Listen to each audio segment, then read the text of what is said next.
7월 8일입니다. 우리 앞에 놓인 소망이라는 제목으로 히브리서 6장 9절에서 20절까지 말씀입니다. 앞에서 저자는 수신자들에게 아직도 성숙하지 못한 크리스찬들이다라고 경책했죠.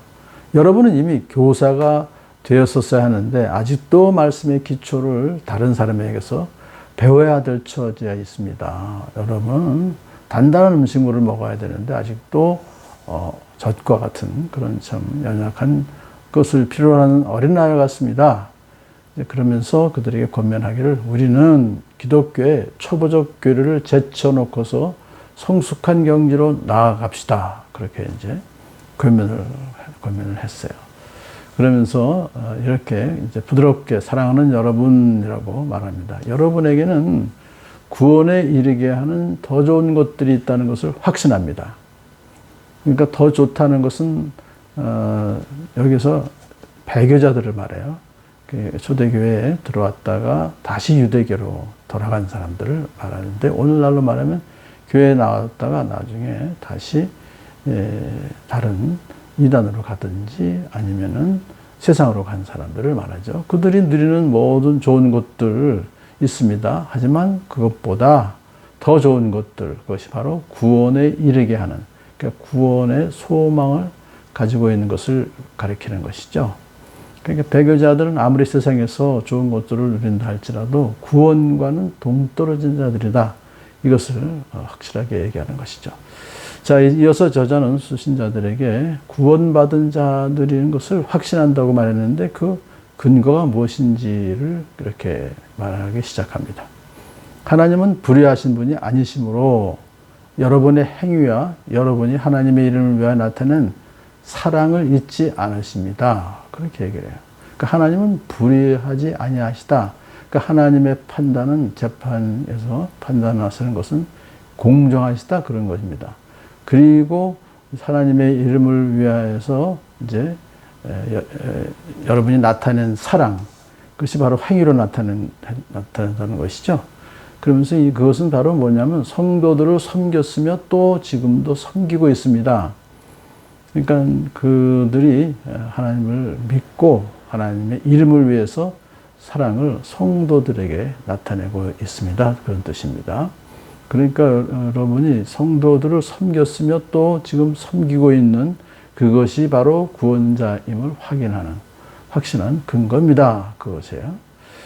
자, 여기서 이제 하나님의 공의와 그 성도들의 행위를 근거로 해서 그들은 바로 구원에 이르게 하는 더 좋은 것을 가지고 있다라고 확신하게 되는 것입니다.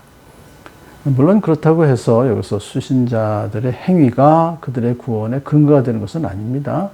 믿는 성도들의 선한 행위는 자신들의 믿음이 진실되다는 것을 나타내는 증표가 되는 것일 뿐이죠. 그러니까 그들이 하나님을 믿고 하나님의 사랑을 알고 하나님의 이름을 위해서 성도들을 섬겼고 섬기고 있기 때문에 그래서 그것이 바로 그들의 구원을 받았다는 증거가 되는 것입니다. 자, 이렇게 수신자들은 말씀에는 초보였지만 섬기는 일에는 초보가 아니었죠. 그러니까 참 잘 섬겼습니다. 그래서 오늘 지금부터 저는 우리 수신자들을 오늘날 우리 믿는 성도들, 믿음이 연약하지만 그래도 섬기는 일은 초보가 아닌 그런 우리들을 향해서 말하는 것으로 이제 얘기하겠습니다. 자, 우리 성도들에게 이렇게 저자는 부지런히 열성을 해서 끝까지 열심히 또 게으르지 말고 말씀을 잘 이해하고 잘 계속해서 성장해 나가라라고 권면을 하죠. 여러분 각 사람은 같은 열성을 끝까지 나타내서 소망을 이루시기 바랍니다.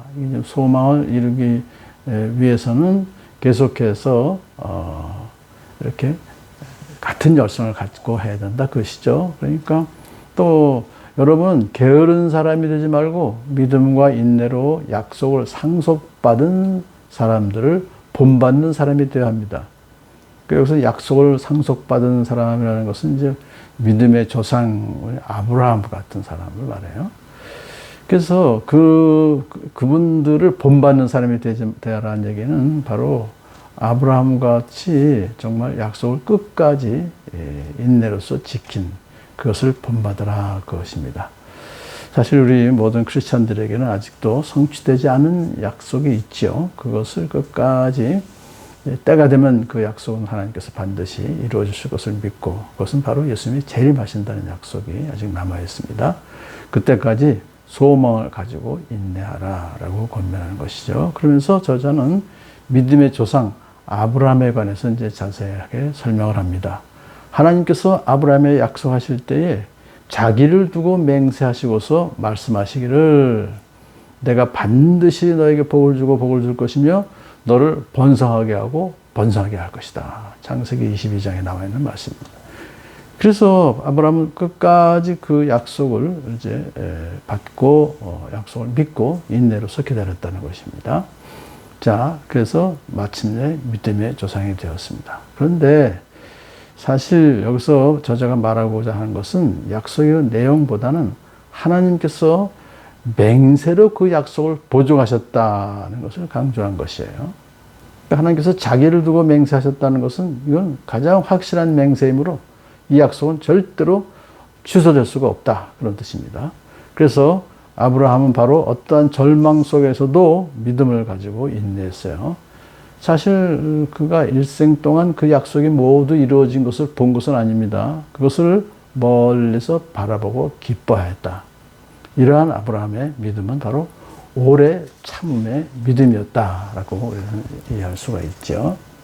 자, 사람들은 자기보다 더 위대한 일을 두고서 맹세한다. 그런데 맹세는 그들에게 모든 논쟁을 그치게 해주고 확정을 지어준다 라고 말했어요. 일반적으로 사람들이 맹세할 때는 자기보다 더 위대한 분을 두고서 맹세해요.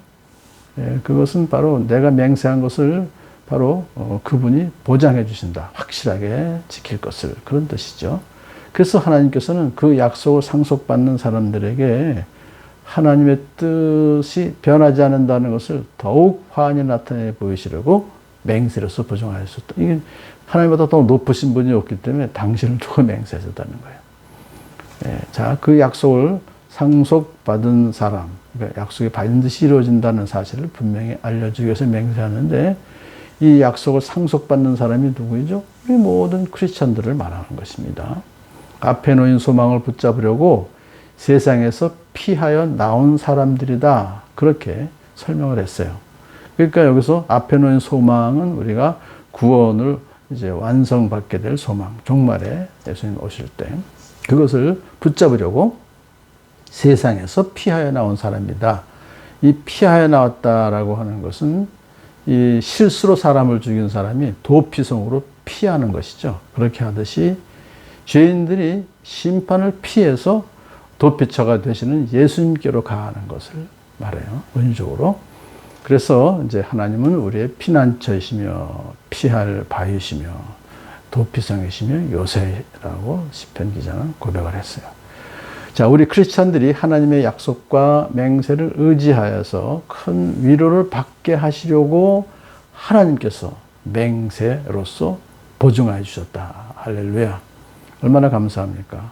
절대로 하나님께서는 약속하시고 맹세하실 때 거짓말을 하실 수가 없습니다. 그러므로 우리에게는 이 소망이 있으니 그것은 안전하고 확실한 영혼의 닷과 같아서 휘장 안으로 들어가게 할 것입니다. 이 영혼의 닷이라는 것은 닷을 내리면 배가 안정이 되잖아요. 튼튼하게.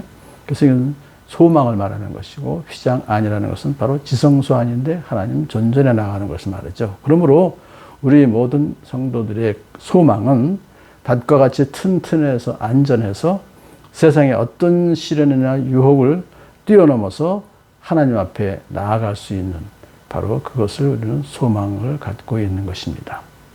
예수님께서는 앞서서 달려가신 분으로서 우리를 위하여 거기에 들어가셔서 그러니까 지성소에 들어가셨다는 것은 지금 하나님 우편에 계시다는 걸 말해요. 멜기세덱의 계통을 따라 영원히 대제사장이 되었습니다. 라고 말합니다. 예수님께서 이렇게 승천하셔서 하나님 앞에 나아가신 것은 우리 모든 성도들이, 크리스찬들이 예수님의 피를 힘입어 담대하게